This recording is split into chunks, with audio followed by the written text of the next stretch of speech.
نحمده ونستعينه ونستغفره ونؤمن به ونتوكل عليه ونعوذ بالله من شرور أنفسنا ومن سيئات أعمالنا من يهده الله فلا مضل له ومن يضلله فلا هادي له ونشهد أن لا إله إلا الله وحده لا شريك له ونشهد أن سيدنا ومولانا محمدا عبده ورسوله الذي أرسله بالحق بشيرا ونذيرا وداعيا إلى الله بإذنه وسراجا منيرا فقد قال الله تعالى في كلامه المجيد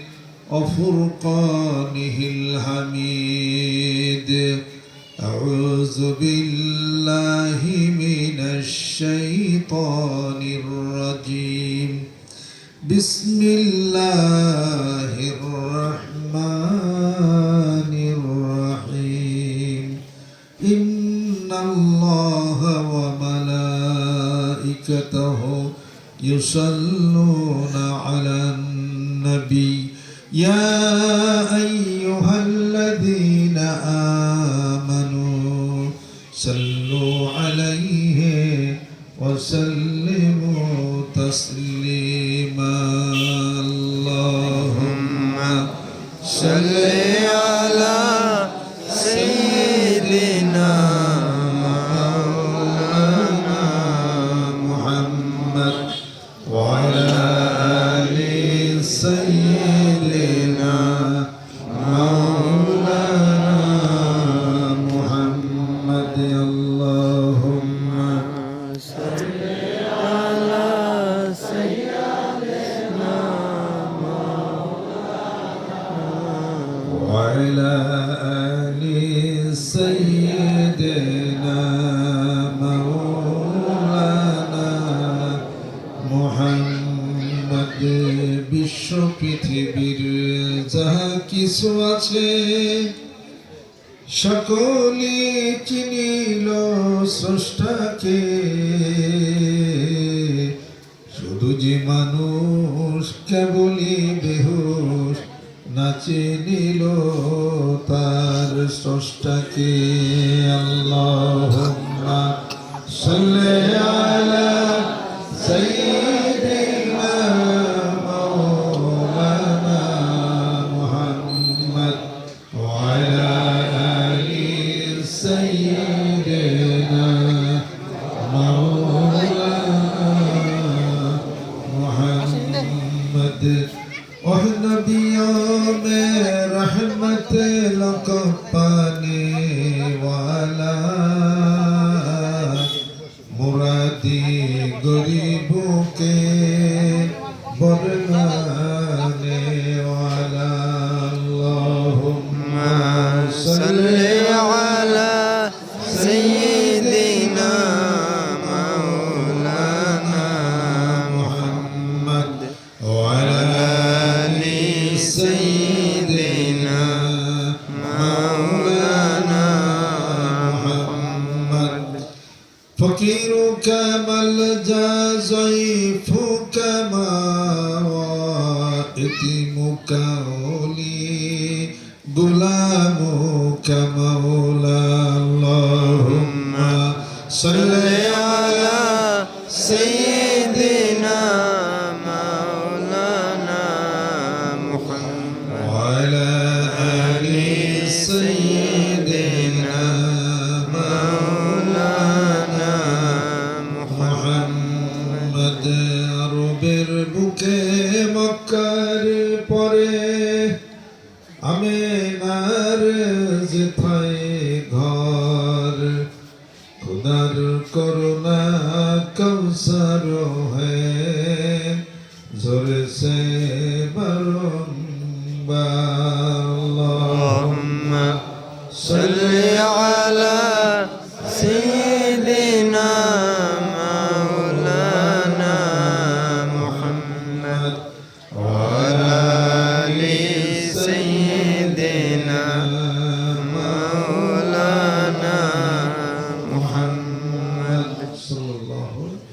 عليه وسلم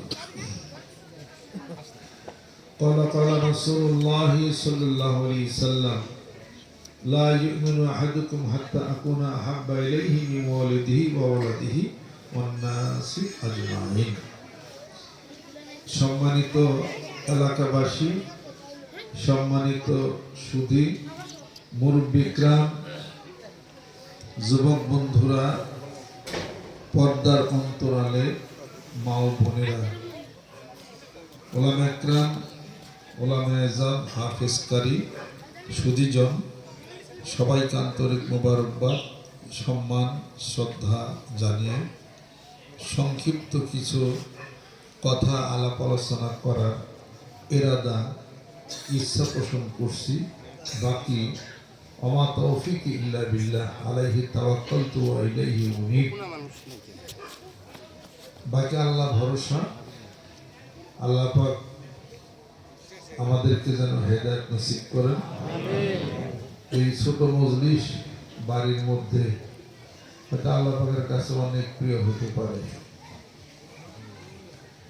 জানি না আল্লাহ পাকের কাছে কোন মজলিস প্রিয়, জানি না আল্লাহ পাকের কাছে কোন ব্যক্তি প্রিয়, জানি না আল্লাহ পাক কারে জান্নাতে দিবেন, জানি না আল্লাহ পাক কারে জাহান্নামে দিবেন, জানি না কে ফাসিক, জানি না কে ভণ্ড, জানি না কে কাফের। কে ভালো জানেন? আল্লাহ। আল্লাহ। মনের খবর কে জানেন? আল্লাহ। আমরাই মনের খবর বইলা ফেলি, কিন্তু আল্লাহ জানেন যে আলিমুম বিজাতিস সুদূর, আমি আল্লাহ অন্তরের খবর জানি, আমি অন্তর জানি। তুমি কি অন্তর জানি? অতএব গোটা বিশ্ব পৃথিবীর কথা বলি না, পত্র পত্রিকায় পড়লে সব দেখা যায় সারা পৃথিবীর বুকে একটা আগুন জ্বলছে। এই আগুনের নাম হলো অশান্তির আগুন, এই আগুনের নাম মারামারির আগুন, এই আগুনের নাম রক্তপাতের আগুন, এই আগুনের নাম হিংসার আগুন, এই আগুনের নাম বিদ্বেষের আগুন, এই আগুনের নাম আধিপত্য বিস্তারের আগুন। বাড়িতে যদি আগুন লাগে নিবারণের চেষ্টা করেন না, কি দিয়ে? পানি দিয়ে। সংসারে যদি কাজে ঝগড়ার আগুন লাগে তাহলে 10 বালতি পানি ঢেলে দিলে আগুন নিব? ওই আগুন নিবানের কায়দা আবার আলাদা। ঘরে আগুন লাগলে এক কাজে নিবারণ করে। ভাই ভাই চাষা বস্তায় বাড়িতে কোনা ঘুরিয়ে আগুন যদি লাগে, এই আগুনের নিবানের পানি আবার আলাদা।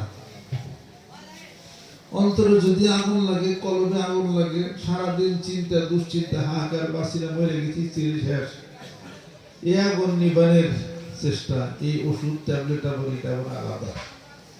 বিভিন্ন ধরনের সমস্যা, সমস্যা অনুযায়ী সমাধানের রাস্তা বিভিন্ন। এই পৃথিবীর বুকে কিছু সমস্যা আছে, সমাধান করতে গেলে চুপ থাকা লাগে। কোন জিনিসের সমস্যার সমাধান মার দেওয়া লাগে, কোন জিনিসের সমস্যার সমাধান আল আকুল ইয়াসুন ইজ্জাহু বিজাজলি মালিহি, টাকা পয়সা দিয়ে করা লাগে। কোনো কিছু সমস্যার সমাধান আদর দিয়ে করা লাগে, কোনো কিছু সমস্যার সমাধান সম্মান দিয়ে করতে হয়। বিভিন্ন সমস্যা, বিভিন্ন সমাধানের রাস্তা, ওষুধ ট্যাবলেট বিভিন্ন। সুবহানাল্লাহ, সুবহানাল্লাহ। আলাপ আলোচনা সংক্ষেপভাবে, লম্বা কথা বলার সময় কম। এখানে আপনারা আমাদের গ্রামের মানুষ, এলাকার মানুষ, আপনাদের কথা আমার মানতে হয়। আর কথা মানা কি আমারই আপনাদের খোঁজ নেওয়া লাগে, এটা তো আমার হলো ভুল। এই অপরাধ হলো আমার। মানিকগঞ্জের দরবারের আশেপাশে রাত্রে ডাক দিলে তো আমার আসতে আমি ব্যক্ত। আপনাদের দাম মূল্য সবচেয়ে বেশি। এর কয়েক বছর আগে আসছিলাম, আজকে আবার হঠাৎ এখানে আসছি। একদিন আগে সংবাদ, এই আমাকে যে আদর করছেন, স্নেহ করছেন, ভালোবাসছেন, বাড়ির কাম ফালিয়ে থুয়া যারা এখানে বসা রয়েছে, আমাকে ভালো না বাসলে এটা হইতো না। এটা তাদের আমাকে আদর করছেন, ভালোবাসছেন, স্নেহ করছেন, মায়া করছেন, আমাকে যদি আপনারা একটু লালন পালন করে রাখেন, আশা করি এই গাছ অনেক ফল দিতে পারে। গাছের যত্ন না হলে গাছ মরে যায়। স্বামী স্ত্রীর যত্ন না করলে দেখা যাবে যে কদিন পরে মাথার চুল টুল পাইকে বুড়ি মানুষের মধ্যে কেমন হয়ে গেছে। তার স্ত্রীর পায়ে পানি ঢালেন, অর্থাৎ তাকে আদর, স্নেহ, মায়া, মমতা, ভালোবাসা একটু লদেন কিনে দেন, এটা ভালোবাসা দেন। এই তারপর সে তখন তার এই মন হৃদয়ের গাছের মধ্যে পানি জমবে এবং সে ডালপালা ছড়াবে, অনেক সুন্দর ভালো দেখা যাবে তাকে। সুবহানাল্লাহ, সুবহানাল্লাহ। এই এই চেন অফ কমান্ড নষ্ট হয়ে গেছে পৃথিবীর মুখে, নাই। বউ স্বামী বউরও মারে, চাচা বাইস্তারে মারে, বাইস্তা চাচারে মারে, অমুকে খুন করে, অমুক কি করে। এই চেন অফ কমান্ড নষ্ট হয়ে গেছে। সম্মান নাই, শ্রদ্ধা নাই। আন্তালিদুল আমাতু রাব্বাতাহু আনতাল হুফাতাল আওরাতাল আনতারিয়া শাইতাতুল ফি বুনিয়ান সুম্মান তাল ফারাসতু মানিয়ান। এগুলো কিয়ামতের আলামত। স্ত্রী স্বামীকে শ্রদ্ধা করবে না, পিতামাতা সন্তানকে আদর স্নেহ করবে না, বড়রা ছোটদেরকে আদর স্নেহ করবে না, ছোটরা বড়দেরকে সম্মান শ্রদ্ধা করবে না। এগুলো কিয়ামতের আলামত। আপনি আমি ইচ্ছা করলে গোটা সংসারটা সুন্দর করতে পারি, গ্রামটা সুন্দর করতে পারি, এলাকার অনেক কাজ আমরা করতে পারি। এলাকার কাজ তখনই করি যখন ভোটের সময় হয়, কথা ঠিক কিনা? যখন ভোটের সময় হয় তখন ব্রিজ ঠিক করি, ভোটের সময় হলে রাস্তাঘাট ঠিক করি। তাহলে পরে এলাকার একটা ব্রিজ করবেন বা রাস্তা ঠিক করবেন, কার জন্যে? ভোটের জন্যে, জনগণের খেদমতের জন্য করা। তাহলে সে বোঝা যাবে। ইন্নামা নুতি'মুকুম লিওয়াজহিল্লাহি লা নুরিদু মিনকুম জাযাআ ওয়ালা শুকুরা। তোমাকে আদর, আপ্যায়ন, সম্মান, শ্রদ্ধা, খাওয়াই, যা কিছু করি, যত আয়োজন, হে আল্লাহ তোমাকে ভালোবাসি, তাই তোমার সৃষ্টি মানুষকে আমি ভালোবাসি। এটা আল্লাহর কাছে যাবে। এটা কাজেই কোনো উদ্দেশ্য ছাড়া আপনাকে ভালোবাসতে হবে, কোনো উদ্দেশ্য ছাড়া। মানে এখানে লক্ষ লক্ষ লোক আসতেছে, বাড়তেছে, আরো কিন্তু বাড়বে, আরো কিন্তু বাড়বে, আরো কিন্তু হবে, হওয়া শুরু করছে। অতএব আমরা যারা আশেপাশে আছি, আমি যদি আপনাদের কাজে লাগি, আমার বাড়ি হলো দাসরা, এটা হলো বকজুরি। কাজে আমি তো অনেক দূরের মানুষ, বকজুরি আপনারা অনেক দূরের মানুষ, এই এলাকায় আসার কোনো দরকার নাই, আপনাদেরও এলাকায় যাওয়ার কোনো দরকার নাই। আমি মনে করি আমারও এলাকা আসা দরকার, আপনাদেরও ওই এলাকায় যাওয়া দরকার। যে গণনা কি, ছোট্ট একজন মানুষ লক্ষ লক্ষ লোক এক জায়গায় বানিয়ে ফেলাইলো, খাওয়া দেয় না, খিচুড়ি দেয় না, কিছু দেয় না, উল্টে এত মানুষ ওনার সাথে মোসাফা করার জন্য হুমড়ি খেয়ে উঠে, কেউ পারে কেউ পারে না, কেউ 5 টাকা দেয়, কেউ 10 টাকা দেয়, দেখতো তো উনি সেইগুলোকে ওনারা দেখেন, আমার তো দেয় না। এটা তো জ্ঞান খাটার দরকার।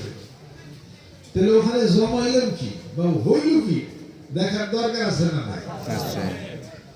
তাহলে পরে আমি যদি মানিকগঞ্জের মানুষ হয়ে থেকে, আপনারা মানিকগঞ্জের সন্তান, কৃতি সন্তান হইতে পারে না, আমার মানিকগঞ্জের কীর্তি মানুষের কৃষক বলে, জায়গা জায়গায় ওয়াজ মাহফিল করি, এই হলো ব্যাপার। কৃতি সন্তান কারে বলা হয়? মানিকগঞ্জের কৃতি সন্তান মানে উনি কিছু কৃতকর্ম করছে। আমার মানিকগঞ্জের কৃতি, আমার এত কি আছে, কিছু তো করতে পারি না, কিছু তো করতে পারি না, করার নিয়ত আছে। সুবহানাল্লাহ। আমাদের দাসরাও দিক থেকে সর্বপ্রথম এই পাকা রাস্তা আব্বাই স্যাংশন আমরা করছি, পাকা রাস্তা, বিদ্যুৎ আমরা আনছি, 3টা ব্রিজ আমার পিতার আমল করা হয়েছে, একটা আমি আমার আমলে করে দিচ্ছি, আর একটা ব্রিজ আমি সেখানে উপর থেকে ফোন করে, সে ব্রিজটা নদীর উপর 1,60,00,000 টাকা, ওটা স্যাংশন আমি করে দিচ্ছি। আমার উদ্দেশ্য নিয়ে উনি ব্রিজটা করছে। তারপরে রাস্তার কাজও আমি করে দিচ্ছি। তো বল তারপরে ঘাটনা করে দিছে। আবার তেরো সিরের দেশের বাড়ি ওখানেও যে বিশাল পুকুর জমিদার বাড়ি, এখানে অনেক মানুষ গোসল করে, হিন্দুরা গোসল করে, কয়েক হাজার হিন্দু গোসল করে, করতে পারে না, কত কষ্ট হয়। ওখানে 3টা ঘাটলা করা ডিক্লারেশন হয়ে গেছে। তার কলেজের একটা পুকুর আছে, ওটাও ঘাটলা করে দেওয়ার নিয়োগ করছে। এই জনহিত কিছু কিছু কাজ করা শুরু করছে। বঙ্গের মানুষ মনে করেন যে বাঙালি বিশাল তো ডাকবে, উনি আমাকে এলাকায় আমার ডাকলে পাইবেন। এই বিড়ি বাদে মোটামুটি সব দেওয়া পারবেন। বিড়ি খাই না, বিড়ি নোদায় বিড়ি। আমি আপনাদের খুব কাছে যাইতে চাই। আমি বিএনপি করি না, আমি আওয়ামী লীগ করি না, আমি কোনো দল করি না। আমার দল মানবতার দল, আমার দল জিকিরের দল, আমার দল সুবহানাল্লাহর দল। এইটুকু আমি এভাবে বুঝি, এইটুকু আমি বুঝি। অতএব আমি আপনাদের সাথে চলাচল করতে চাই, আপনারা আসবেন, বসবেন। তারপরে আমি ওই মানিকগঞ্জ দরবারে ওখানে সব দলের লোকই আসে, জামাত ইসলাম আসে, বসি কথা বলি, আওয়ামী লীগ আসে, বিএনপি আসে, সবার সাথে আমার খাতির আছে। প্রতি বছর ওই যে হিন্দুদেরকে দাওয়াত দেয়া, তাদেরকে খাওয়াই, একটা সম্প্রীতি বজায় আমি রাখি। এই এদিক দিয়ে আমি আসি। আমার কোনো এমপিওর দরকার নাই, আমার কোনো মেয়রেরও কোনো আমার ঠেকা নাই। এমপি তো আজ আছে কাইল নাই, মেয়র আজ আছে কাইল নাই।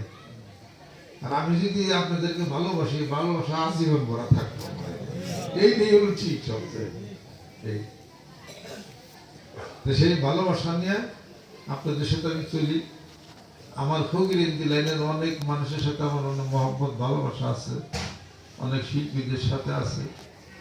প্রায় 10 থেকে 12,000 হিন্দু আছে, আমার মুরিদ আছে।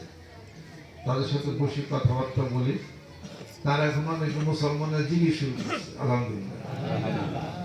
কলেজ ইউনিভার্সিটির ছাত্রদের সাথে বসি। এই সব মিলে দিলে একটা সুন্দর জীবন আছে। আমার কাছে এই ভালো লাগে। আমার কাছে সরকার যদি আমারে বলো যে আপনার এই প্রধানমন্ত্রী বানিয়ে দিলেন, আমি আর তার 500 টাকা দিয়ে সালাম দেবো যে আপনি তার নাম কাটছে, আমার সবই করে। ওই টাইম আমার আসলে এই ধরনের কোন দুনিয়ার কোন লোক নিয়ে আমি চলাচল করি না। আপনারা আমার পরীক্ষা করে দেখতে পারেন। যদি আজকে মানিকগঞ্জে আমরা যদি কিছু কায়দা যদি কিছু করতাম, তাহলে পরে 1000 গরু এই বিশ্ব ইজতেমা পাইতাম। কমপক্ষে 1000 গরু। 1000 গরুর দাম কত? 1000 গরুর দাম মেলাই। আমার এমন মুরিদ আছে, 1 ট্রাক চাল দিয়ে দিব, 1 ট্রাক গরু দিয়ে দিব। এটা কোনো ঘটনাই নাই।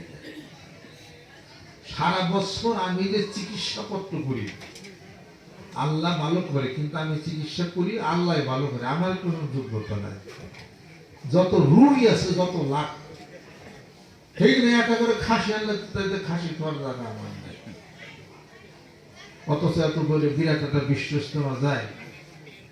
গত বছর একটা খাসি গেছি, সুবহানাল্লাহ। এর বেশি আর কপালে ঢুকলো না। তো যে খাসি আনছে গেলে দেখছি, কয় না এটা কোনো মান্যত নাই, আমরা এমনি দিছি, এমনি পরে ভালো করে যাই না দিন পরে খাইছি। তা সবাই নিয়ে খাইছে। এত বিরাট লক্ষ লক্ষ মুড়ি যার হে একটা খাসি পায়, এটার কথা হবে খাসিদের নাই। ও যদি আমি ফোন করি যে বাবার দরবারে খালি আসিস না, খালি যাইস না রে, এই বিশ্বস্থান দেখবেন যে কত আশা শুরু হয়ে গেছে। এটা আমি পারতাম, আমি কি করি? করি না। আপনার খাসি আপনার কাছে থাক, আমি এনে এসে জিজ্ঞেস করে যাচ্ছি। ওটার মধ্যে ভেদাল মেদাল মনে করেন যে গরু মনে জব করে খাসি দিয়ে হাত করে উইলেলি করে মাঝে আল্লাহ কেমন হেঁটে যাবো বুঝলে, দরকার কি আছে? আমি ভেদালে যাইনি, তাতে কি কাম খারাপ হয়েছে কিছু? তবে অনেক কষ্ট করে আমি দরবার চালাই। আমার তো ইনকাম সোর্স নাই। কোথাও মাহফিলে যাই, 2-3 ঘন্টা বক্তব্য দিই, মানুষ আমরা কিছু টাকা পয়সা দেয়, আবার কিছু এমনিও পাই, এইটা মিলে বাইরে দইয়া এই দরবার চালাই, কিছু জমি টমি রাখি, এইভাবে করে আমার দিন পার মানে চলে। আলহামদুলিল্লাহ শুভ সংবাদ আছে, 12 কোটি টাকা আমি ঋণ আছে এখন। আলহামদুলিল্লাহ বললাম এই জন্য সুদ দেওয়া লাগে না, কারণ ব্যাংকের নেই, আমি ব্যাংকের কারণ করিনি। ব্যাংক ম্যানেজার বাংলাদেশে এসে বসে থাকে সাক্ষাতের জন্য, ম্যানেজারকে আমি সময় দিতে পারি না কোন সময় সাক্ষাৎ দিব। আর অনেকে আছেন ব্যাংকে যে বসে থাকেন, ম্যানেজারই তার সাক্ষাৎ দেওয়ার সময় দেওয়া পাবেন না। বেশ কম আছে না নাই? তারা বসে থেকে তারা টাইম করে, তাদেরকে সময় তো দিতে পারি না।